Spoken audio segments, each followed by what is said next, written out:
ఐటీడబ్ల్యూఏ Ireland Telugu welfare association పేరుతో ప్రవాస భారతీయులు తెలుగు భాష మాట్లాడే వాళ్ళంతా కూడా ఎక్కడో యూరప్లో ఐర్లాండ్లో ఉన్న వాళ్ళంతా కూడా కలిసి అక్కడ సంస్థను ఏర్పాటు చేసుకోవడం, ఉగాదిని ఈ సంవత్సరం ఈ విజయనామ సంవత్సర ఉగాదిని పండుగగా జరుపుకోవడం, ఈ రెండు కూడా చాలా సంతోష కారణాలు. ఐర్లాండ్లో ఉన్నటువంటి తెలుగు ప్రవాస భారతీయులందరినీ కూడా మనసారా అభినందిస్తున్నాను. ఇక ప్రపంచ సంగతికి వస్తే ఈవేళ మనమంతా భారతదేశంలో పుట్టి పెరిగాం కూడా మన దేశం అనుకుంటున్నాం. కానీ నిజానికి మీరంతా అంతర్జాతీయ పౌరులు. ప్రపంచంలో ఎక్కడున్నా కూడా, ఏ దేశంలో ఉన్నా కూడా తల్లి భారత్ని మీరు మర్చిపోలేరు.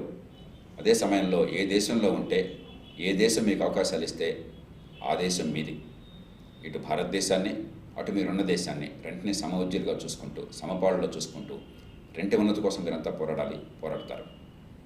ఈవేళ ప్రపంచంలో కూడా ఓ పక్కన అద్భుతమైన అవకాశాలు, గొప్ప టెక్నాలజీ ఉండగా, మరో పక్కన ఆర్థికంగానూ సామాజికంగానూ చాలా అశాంతి కూడా ప్రబలిపోతున్నది. ఆర్థికంగా పాశ్చాత్య దేశాలు, యూరోప్లో కావచ్చు, అమెరికాలో కావచ్చు, ఇతర దేశాల్లో కావచ్చు, గతంతో పోలిస్తే ఈవేళ పరిస్థితులు కొంచెం గడ్డుగా ఉన్నాయి. అట్లాగే ఈ టెర్రరిజం వల్ల, ఇతర కారణాల వల్ల, మైగ్రేషన్ వల్ల సమాజాల్లో అశాంతి ప్రబడుతున్నది. ఈ రెంటిని మనం ఛేదించాలి అని చెప్పి అన్నట్టయితే ఈవేళ ఎల్లలు తొలగిపోవాలి. ఈవేళ కులం కారణంగానో, మతం కారణంగానో, భాష కారణంగానో, ప్రాంతం కారణంగానో, ఆ మాటకు వస్తే జాతీయత కారణంగానో మనలో విభేదాలు పోవాలి. ఖచ్చితంగా 21వ శతాబ్దంలో మనం కోరుకున్న కళలు నిజమవుతాయి. అందుకు కావాల్సిన అవకాశాలు పుష్కలంగా ఉన్నాయి. మీలాంటి వాళ్ళంతా విశ్వమానవ పౌరులు, ప్రపంచం అంతటా కూడా వ్యాపించిన వాళ్ళు, ఏ దేశంలో పుట్టినా కూడా ప్రపంచం అంతా మందని భావించేవాళ్ళు.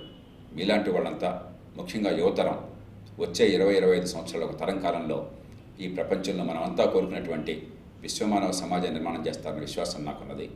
మరోసారి ప్రవాస భారతీయులకి, తెలుగు వాళ్ళకి ఉగాది శుభాకాంక్షలు తెలియజేస్తూ, మీ అందరికీ ప్రత్యేకంగా అభినందనలు తెలియజేస్తూ నేను సెలవు తీసుకుంటున్నాను.